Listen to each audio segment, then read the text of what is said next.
SBY ini terlalu elitis, sangat-sangat elitis. Terakhir kali saya mengamati ketika kehadiran tim 8 dan Pak Anies ke CKS itu, saya melihat seolah-olah dia masih berkuasa sebagai presiden. Dia tidak egaliter, dia lebih menunjukkan saya punya kekuatan. Saya kan menderita juga sebagai oposisi ketika 10 tahun melawan SBY. Tapi hari ini saya mengalah demi rakyat. Kalau ikut kriteria kepentingan pribadi, saya orang pertama yang tidak setuju Anies didukung oleh SBY, oleh Demokrat. Karena praktek kekuasaan di era mereka juga bermasalah. Banyak kejahatan korupsi. Langkah-langkah kemajuan yang dipersembahkan oleh Pak Anies Baswedan, justru hanya karena kepentingan satu anak saja, ini semua jadi berantakan.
Bro, ada satu poin yang tadi saya ingin ulangin lagi dan menurut saya baik sekali.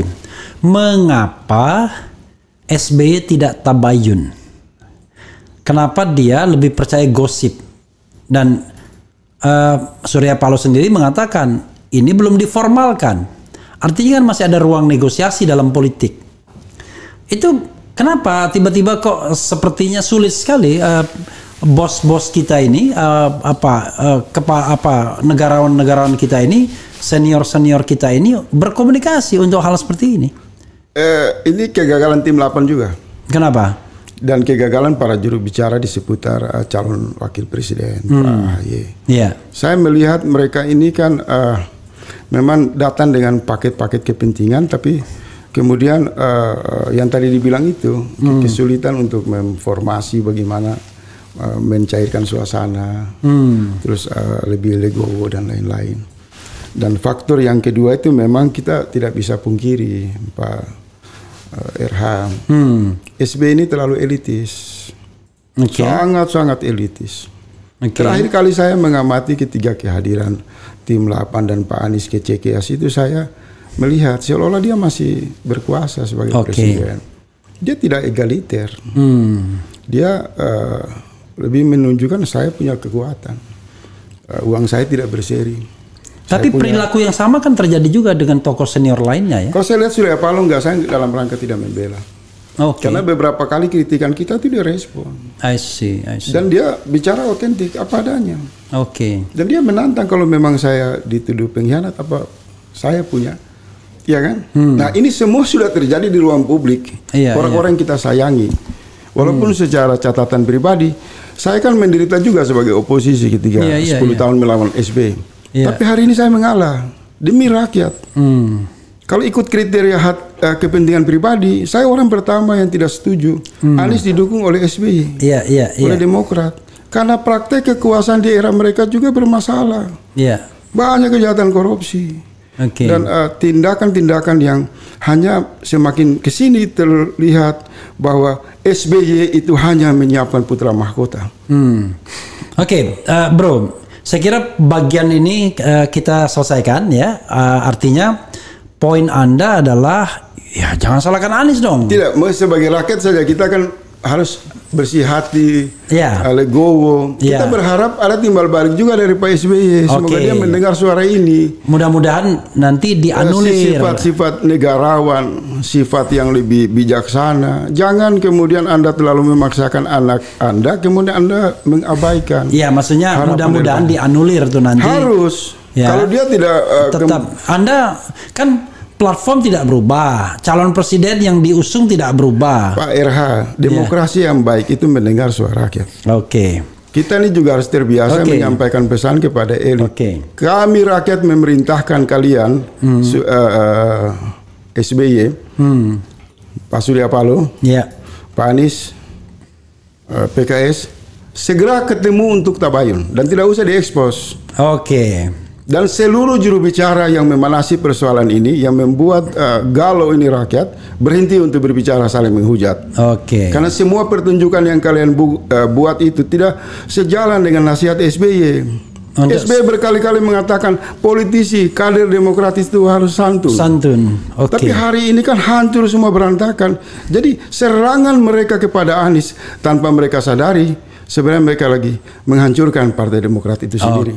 Karena Demokrat itu dibangun oleh Pak SBY dengan prinsip-prinsip kelembutan, sikap negarawan, sikap edukasi.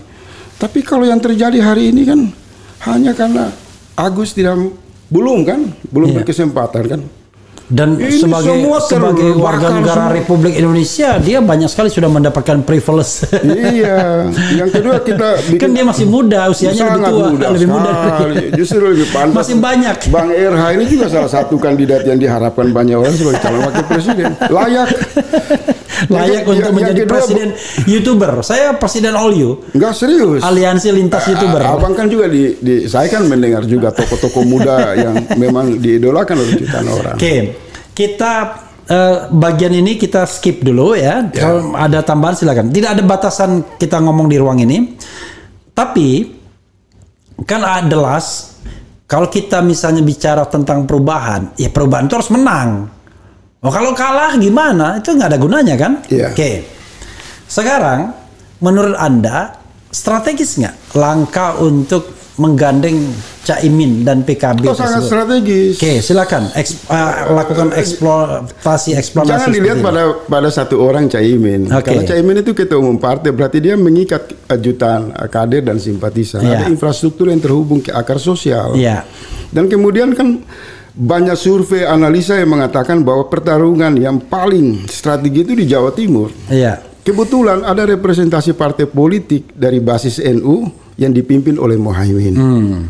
Jadi kalau ditanya apakah merangkul Muhaimin ini strategi, sangat strategi. Ini keberhasilan Pak Anies Baswedan menarik partai yang punya pengentalan di istana kemudian bergabung dengan oposisi. Mestinya kan Demokrat melakukan perayaan senang, happy. Wah, ini kita peluang menang kita makin gede ini. Dan mereka yang harus mengumumkan ke publik, kami bahagia, kami senang. Ternyata Pak Anies ini berprestasi, bisa merangkul walaupun PKB itu belakangan kan dianggap berbeda dengan kubu perubahan. Jadi langkah-langkah kemajuan yang dipersembahkan oleh Pak Anies Baswedan justru hanya karena kepentingan satu anak saja ini semua jadi berantakan. Ini bacaan publik ya.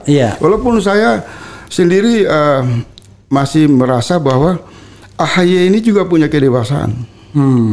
Karena terakhir juga saya ikuti wawancara Semoga Tulus, bahwa dia juga sebenarnya nggak terlalu ambisi. Berarti apa?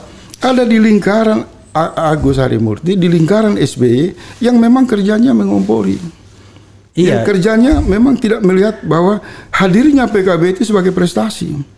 Padahal kalau kita membaca secara terang di ruang publik, poin kelima itu mengatakan capres itu kan diberi kewenangan untuk merangkul, memperluas. Jangankan PKB, satu orang tokoh saja bisa kembali bergabung dengan rakyat di arus perubahan, itu sujud syukur kita, bukan kita maki. Tapi kalau misalnya menurut Anda skenario terbaik apa bagi seorang Anies untuk menghadapi lawan dalam elektoral bukan lawan dalam pertarungan apapun, dengan tujuan tentu menang. Nah sekarang kita ini ada hidangan nih, ada Prabowo. Kemungkinan besar Prabowo itu nggak jauh-jauh dari Erick Thohir dan tidak akan jauh-jauh dari Gibran. Let's say tiba-tiba MK mengabulkan permohonan, tapi tergantung sign MK juga, sign istana juga kan. Setuju.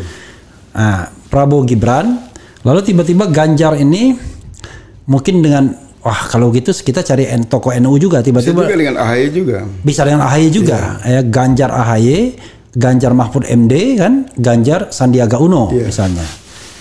Lalu ini Anies nih. Anies let's say dengan Caimin. Atau Anda mau masukkan menu baru misalnya, tiba-tiba ada kejutan juga. Kalau saya Anies itu yang saya mau ngomong itu. Iya. Izinkan saya bicara. Oke, silakan. Dari tadi kan Anda sudah bicara. Serius sekali Anda. Sampai nggak bisa ketawa nih. Iya. Oke, silakan. Karena tema ini agak sensitif. Oke. Saya tuh setelah mengamati podcast Abang RH ini sama Mas Gatot tadi, hati saya senang. Karena ini pernyataan dari mantan Panglima TNI. Bukan seorang mayor. Ya, bukan kaleng-kaleng lah. Bukan kaleng-kaleng. Ya. Dia mengatakan bahwa ini semua kan masih berproses. Belum saling mengunci dan waktunya kan masih ada. Kita tidak tahu di tengah jalan apa yang akan terjadi. Ini kan bahasa sebagai seorang yang memiliki basic tauhid yang bagus. Bahwa kita manusia bisa putuskan. Tapi dalam proses kita nggak tahu. Kalau Allah merencanakan lain. Yang pasti tetapi itu ada kalau sudah didaftarkan katanya. Ada satu poin. Yang kita harus bersyukur. Kembalinya PKB ke jalan arus perubahan. I see. Yang kita harus pastikan bahwa ini satu prestasi negosiasi, lobby yang dilakukan oleh Surya Paloh dan Pak Anies.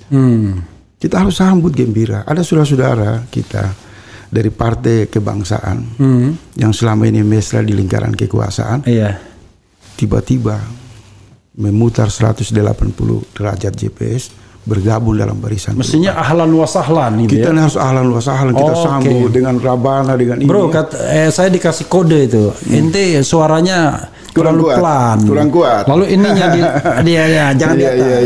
Nah, hilang nanti suaranya. Karena beda kita karena kita live internet kan connection. Jadi apa tadi ya soal ahlan wa sahlan. Nah di saat rakyat gembira dan senang melihat bergabungnya PKB, kemudian kan kawan-kawan di CKS dipimpin oleh SBY ada orkestra politik baru kan, yang wah ini apalagi kan drama-drama apalagi nih kan.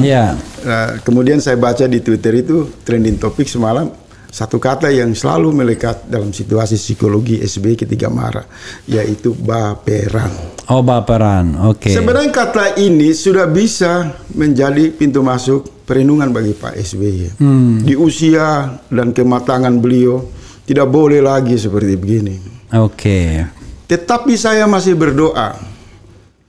Tidak ada sesuatu yang tidak bisa diselesaikan. Semua ini bisa diselesaikan. Tidak boleh saling mengunci. Kita taruh ya, kawan-kawan yang baru belajar politik, adik-adik kita ini di Demokrat, yang baru belajar politik mungkin marah, mencaci maki. Tapi kalau saya pribadi saya anggap ini kan proses latihan. Belum final. Karena Demokrat mengatakan kami bergabung mendukung Pak Anies dengan berbagai alasan karena beliau adalah orang baik, punya visi dan lain-lain dan kami setia. Kita juga minta Pak SBY tidak boleh keluar dari gerakan perubahan. Harus kembali. Anda mau setia nggak dengan gerakan perubahan? Karena saya membaca sampai malam ini rakyat itu masih berdoa loh, bukan berpikir, berdoa agar Pak SBY jangan pergi meninggalkan rakyat yang lagi berjihad politik untuk perubahan.